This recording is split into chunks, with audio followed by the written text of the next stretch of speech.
I'm Joe Seitz and welcome back to my video blog. Today I'd like to tell you a couple of stories. This was my goal, is to kind of share these stories with all of our fiddling friends out there. And today I want to tell you about squirrel hunting with Dick Barrett in Texas.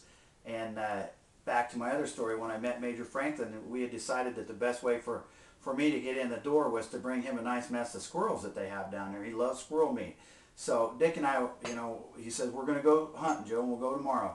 And I've read a lot of Outdoor Life magazines and Field and Stream magazines and watched Kurt Gowdy and American Sportsman. And those guys camouflage up and they put the dark charcoal on their face and they go out and they got these little squirrel calls and they sit under a tree and their goal is to try and plunk them right, right in the head and all of this stuff. Well, let me tell you something. That's not the way they hunt in Texas. They don't hunt squirrels like that. So what we did is we went out through this grove of trees, and Dick, he's looking up, and we only took one gun. We didn't need two guns the way we were hunting.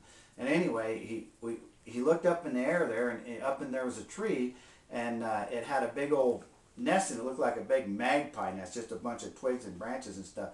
And Dick says, "You see that up there?" And I said, "Yeah." And he said, "That's a squirrel nest right there."